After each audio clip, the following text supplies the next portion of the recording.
Bismillah ar-Rahman ar-Rahim. Bonjour à tous et à toutes, ladies and gentlemen, hello. Bienvenue et merci d'avoir été avec nous pour la deuxième version du salon virtuel sur la gestion des déchets. Un salon d'une dimension continentale, un espace de partage et d'échange d'expériences en matière de gestion des déchets. Je suis Onis Ben Mehania, chef département suivi des installations de traitement des déchets au niveau de l'AND, l'Agence nationale des déchets, et je suis ravi de partager avec vous le savoir-faire et les connaissances acquises de mon pays en matière des installations de traitement des déchets ménagers et assimilés. Sans trop tarder, on passe à la genèse des installations de traitement des DMA en Algérie. Vu que nous avons des participants de un peu partout du monde, c'est très important de définir, on entend par les DMA quoi exactement. C'est les déchets ménagers et assimilés. Dans notre pays, déchets urbains ou bien des déchets municipaux et encore déchets non dangereux solides. À l'instar des pays africains ou bien d'autres pays en développement, dans les années 2000, il y avait des contraintes en matière de gestion des déchets en Algérie, y compris le volet de traitement, où il y avait le récepteur final des déchets collectés était les décharges brutes ou bien ce qu'on appelle les décharges sauvages.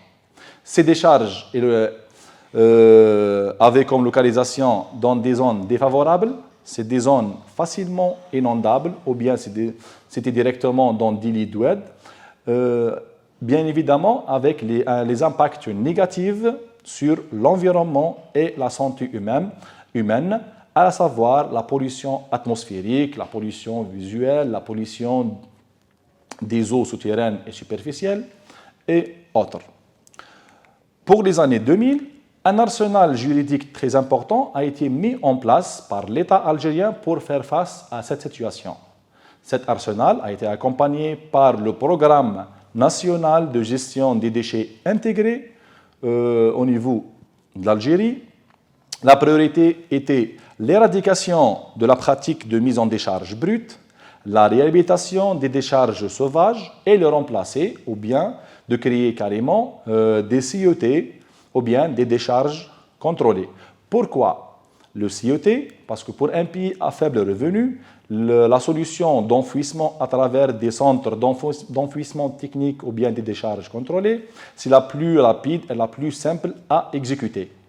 Cette première phase a ouvert la voie vers une deuxième phase plus engageante, c'était environ les années 2017-2018, où il y avait l'élaboration de la stratégie nationale intégrée des déchets, une stratégie plus qualitative, basée sur la récupération, la valorisation et l'intégration du secteur privé dans la chaîne de gestion des déchets. En 2020, on est à plus de 200 CET et décharges contrôlées, 47 hangars ou centres de tri, 3 plateformes de compostage comme des projets pilotes afin de développer cette alternative, 39 stations de traitement du lexivia par osmose inverse et plus de 330 bassins de stockage ou de lagunage. En ce qui concerne l'arsenal juridique dont on a parlé, en fait, ça a été commencé par la loi 01-19 relative à la gestion, au contrôle et à l'élimination des déchets. Beaucoup de textes réglementaires entre lois et décrets ont été développés pendant les 20 dernières années. En ce qui concerne les références techniques, c'est là où nous avons capitalisé ou bien rédigé le savoir-faire acquis en matière de traitement des déchets ménagers à assimiler sous forme des guides et des manuels permettant une bonne conception, réalisation et exploitation des CET. Ils sont considérés comme un outil pédagogique englobant les informations, procédés, protocoles nécessaires à l'entretien et à la gestion de ces ouvrages. Entre autres, les centres de tri, le compostage et même par rapport l'aspect du biogaz et le dégazage des casiers. C'est quoi un centre d'enfouissement technique? C'est une installation classée à travers le décret 07-144 qui dit installation classée, c'est-à-dire par voie réglementaire, est obligatoire de prendre en charge les effluents et de les traiter afin de ne pas nuire l'environnement et la santé humaine. À travers la loi 01-19, il est classé en 3 classes. La première classe, c'est pour les déchets dangereux et spéciaux dangereux. La deuxième, pour les diamants, c'est l'objet, c'est le CET objet de notre présentation. La troisième classe, c'est les déchets inertes.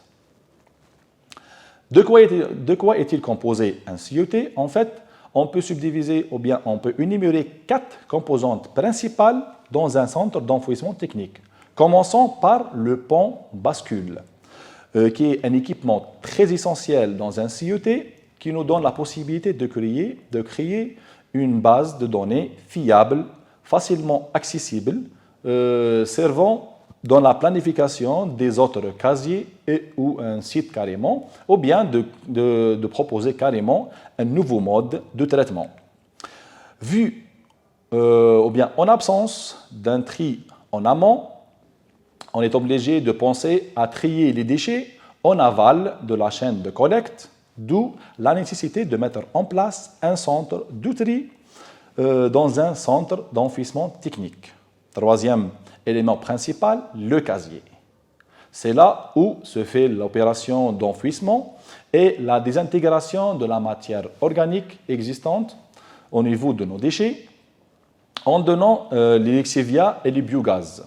Les lexivia, communément nommé jus des déchets, c'est un liquide noir chargé en polluants, nocif pour l'environnement et la santé publique. C'est pour ça qu'on doit avoir dans un CET des stations de traitement des deux effluents, les lexivia et les biogaz. Comment peut-on avoir un bon site qui pourrait abriter un centre d'enfouissement technique en protégeant l'environnement et la santé publique? On distingue 3 critères. Les critères d'exclusion, par exemple les zones militaires, les zones où on a un aéroport à moins de 5 km, une zone où on a l'habitation la plus proche se trouve à moins de 200 mètres, etc. On a aussi les critères de restriction, aussi nommés critères de pondération, par exemple l'opposition du public, le volume disponible n'est pas satisfaisant, etc. Troisième critère, c'est les critères de considération. C'est des critères qu'on doit prendre en considération car ça peut influencer la décision. Je cite à titre d'exemple la distance par rapport à la zone de collecte. Quand il dépasse les 25 km, là, soit on élimine carrément la zone ou bien on procède à la mise en place des centres de transfert. D'une façon générale, il n'existe pas un site type pour abriter un centre d'enfouissement technique. Néanmoins, on a des recommandations, des orientations permettant de choisir un site économiquement viable. Là, on parle sur la règle générale de 3-15, c'est-à-dire on choisit généralement un site dont la superficie pas moins de 15 hectares pour une durée de vie de 15 années au minimum et avec la possibilité d'avoir une exploitation en hauteur de 15 mètres des déchets. La règle de 15. 15 hectares, 15 années de durée de vie et 15 mètres comme hauteur des déchets. L'aménagement des installations de traitement des déchets. On verra ensemble dans ce chapitre 5 ou bien 6 considérations techniques très importantes à prendre en compte lors d'un aménagement d'un centre d'enfouissement technique ou bien des charges contrôlées. On a les infrastructures minimales. Indépendamment de son type et de sa capacité, tout CET a besoin des infrastructures minimales suivantes. Les routes externes et internes, une clôture entière menée d'une entrée, pont bascule et notamment poste de contrôle, et notamment un pont bascule. Un bureau pour l'administration, avec un petit parking, pourquoi pas, les installations sanitaires, l'éclairage et sans oublier les moyens de télécommunication. Le deuxième concept qui est la conception alvéolaire de casier.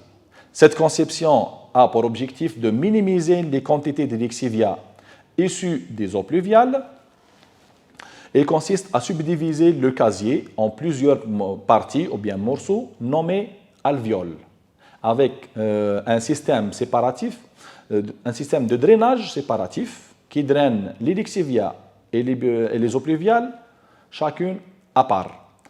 Comme vous voyez sur le plan projeté sur l'écran, si l'alvéole numéro 1 est lancé, elle va drainer les lexivia vers le bassin de lexivia.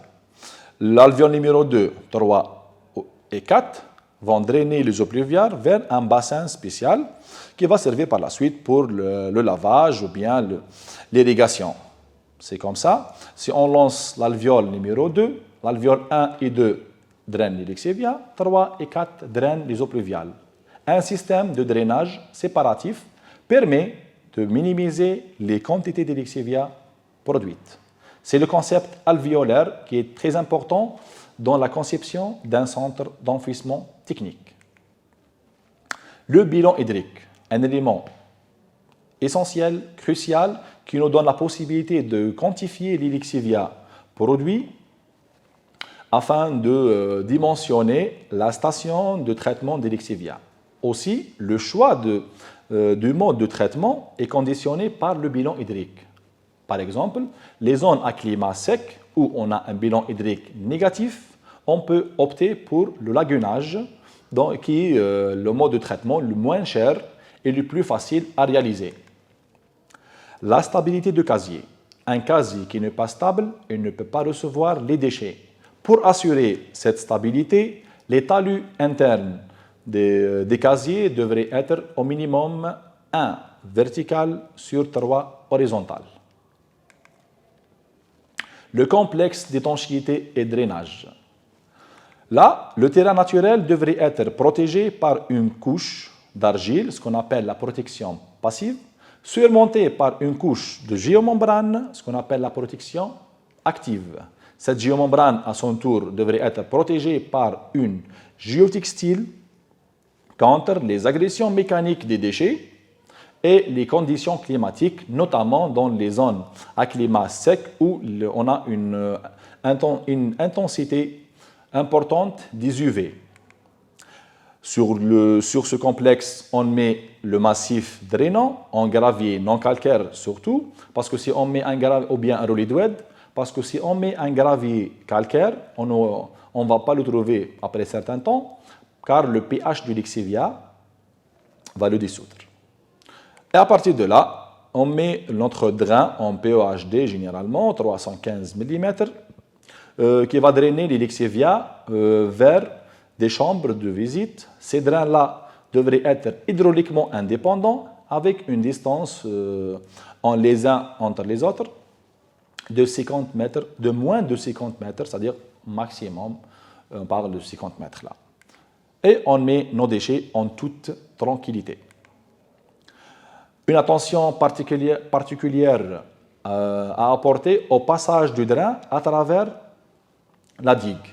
Vous voyez sur l'écran un des cas de figure que l'entreprise ou bien le concepteur pourrait proposer pour assurer un bon passage selon les règles de l'art, car cette zone-là est une zone très sensible. Si les lexivia s'infiltrent à travers cette zone-là, on aura un casier déstabilisé. On a aussi le volet traitement des lexivia et biogaz. Un CET devrait obligatoirement avoir des installations de traitement de ces deux effluents, comme on a déjà cité. Et enfin, la fermeture technique. Comme vous voyez là, sur l'écran, c'est les différentes couches qu'on met en place. La fermeture devrait être faite par alvéole. Elle vise à interpeller la pénétration de lexivia, des eaux pluviales, vers les déchets en minimisant les quantités de lexivia produites, mais aussi la fermeture technique assure un bon captage de biogaz qui va servir pour la valorisation surtout, ou bien un simple torchage. Pardon.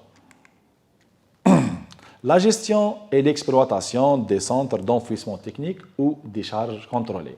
Ce volet-là, on peut le résumer ou bien le subdiviser en 4 sous-chapitres. On a les documents d'exploitation, l'exploitation des casiers, la gestion des effluents, biogaz et lexivia, contrôle et autosurveillance. On commence par les documents d'exploitation. On a le plan d'exploitation du casier, un document technique très primordial qui est censé être élaboré avant le lancement du casier. Car dans ce document-là, on trouve la présentation de l'installation telle qu'elle est et ses ouvrages, une présentation détaillée permettant l'intervention rapide en cas d'incident, aussi la durée de vie du casier prévisionnel, le phasage de remplissage, les directives d'exploitation, réception, étalage, recouvrement, etc. Et enfin, l'aspect contrôle et autosurveillance, comme on a parlé tout à l'heure. Le journal, on a aussi le journal d'exploitation, là où l'exploitant renseigne tous les événements survenus lors de la journée, les quantités réceptionnées, nombre de rotations, quantité des lexivia produites, biogaz, le suivi, etc. On a, troisièmement, le rapport du suivi mensuel, c'est la récap des rapports quotidiens. Et enfin, on a le rapport annuel, c'est le résumé des 12 rapports du suivi mensuel. Ce rapport-là devrait être soumis au conseil d'administration. Dans notre cas en Algérie, c'est l'établissement public à caractère industriel et commercial. On a un EPIC par wilaya. Voici un exemple sur l'estimation de la durée de vie prévisionnelle. Vous voyez deux coupes transversales, un carriel, c'est un casier à l'ouest, avec 2,4 millions de mètres cubes, un casier quand même assez important. La durée de vie est liée étroitement à la densité des déchets. Qui dit densité des déchets, c'est la qualité de compostage et notamment au mode d'exploitation.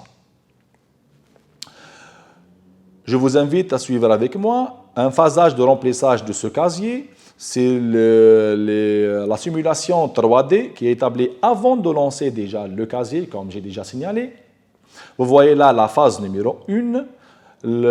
Accompagnant cette simulation en 3D, on a la hauteur, la superficie, le volume de terre nécessaire pour le recouvrement, la durée de vie, beaucoup de paramètres permettant à l'exploitant de suivre l'exploitation en toute tranquillité et maîtriser surtout le flux des déchets. On a la phase numéro 1, la phase numéro 2, la phase numéro 3 et enfin l'allure finale du casier après avoir atteint la cote finale d'exploitation. Ça se fait déjà avant de lancer le casier, c'est-à-dire on sait déjà à quel niveau on doit s'arrêter et dans quel moment on doit sonner l'alerte pour planifier un autre casier.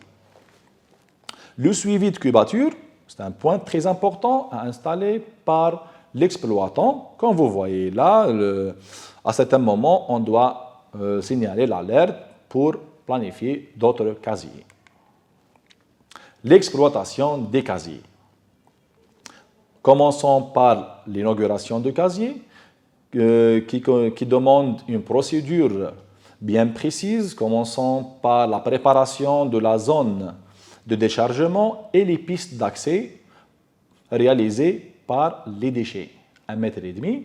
Comme vous voyez sur les photos, il y a la procédure en détail. Ce n'est pas un travail simple, c'est une réflexion quand même détaillée pour ne pas rater le massif drainant et les drains. Le principe d'exploitation, l'exploitation devrait être en alternance dans la zone active.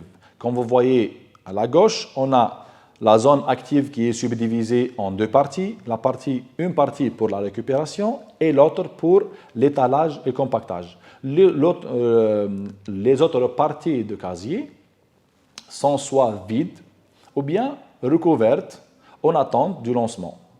À la droite, on échange ces deux zones-là. La zone qui est dédiée à la récupération sera pour le compactage et l'étalage, et vice-versa, et on avance. À partir de certaine hauteur, on change carrément la zone active et on procède de la même manière à la couverture de la zone qui était active.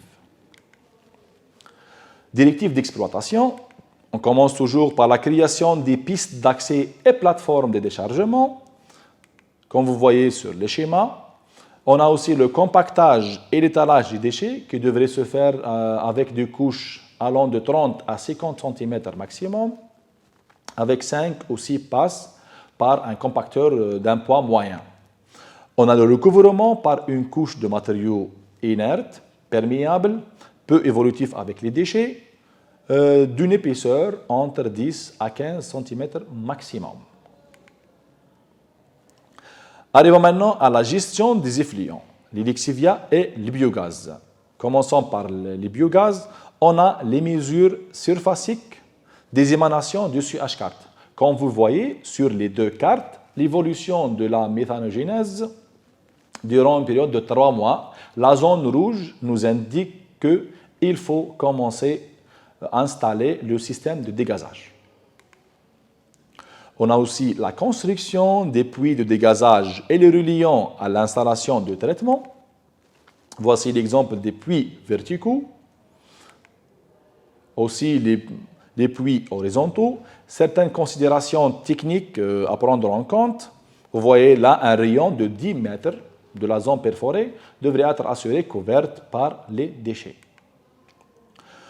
Aussi, on a le contrôle de la qualité du biogaz, le contrôle du rendement des puits de dégazage, la rehausse des têtes des puits de dégazage, on verra juste après l'exemple schématisé, et enfin l'entretien des extracteurs, unités d'incinération et les turbines à gaz. Comme j'ai cité, la mise en place des puits dans un casier en exploitation se fait en 6 étapes.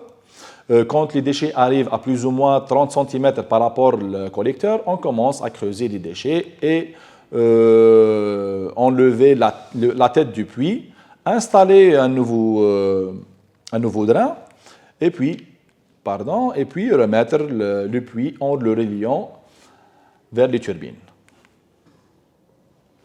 En ce qui concerne la gestion des lixiviats au sein d'un centre d'enfouissement technique, on a le contrôle de la quantité des lixiviats, un contrôle de la qualité, comme vous voyez sur les graphes, on a par législation 4 fois par an, le contrôle de l'efficacité du système de drainage, le contrôle des eaux souterraines, le suivi du niveau du lixivia au sein d'un casier, on peut les schématiser sous forme de graphes durant toute l'année, comme vous voyez sur les deux graphes, et le bilan hydrique qui est censé être actualisé au fur et à mesure en mesurant le débit du lixivia, on doit actualiser le bilan hydrique.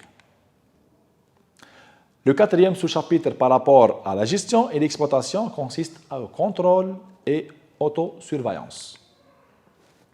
Commençons par l'élément principal qui est l'audit technique. C'est un document établi par un organisme spécialisé, externe, compétent en la matière, qui sert à faire ressortir les lacunes de gestion et d'exploitation, identifier les causes de la défaillance, prioriser les anomalies et proposer les mesures à envisager et les moyens d'y remédier. En fait, l'audit, ce n'est pas une finalité en soi, c'est un processus itératif.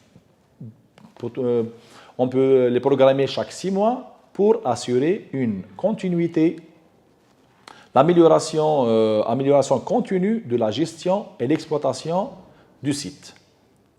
En fait, le rapport d'audit est subdivisé en 5 parties, commençant par la documentation technique et information, la sensibilité du milieu, où on voit ou bien on étudie on étudie l'impact du site sur son environnement, l'infrastructure et l'exploitation du site, une partie pour la gestion du site, c'est-à-dire l'aspect management, qui fait quoi, les fiches de poste, l'organigramme, en cas d'absence du chef qui va le remplacer, est-ce que les tâches sont bien déterminées, la gestion du biogaz, etc.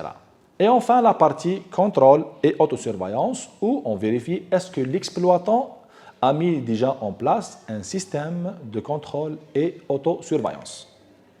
D'autres actions, toujours pour contrôler ou s'auto-évaluer, on a le registre de consommation de carburant lubrifiant, les registres d'entrée, les refus, suivi des plaintes, le relevé topographique d'exploitation, etc.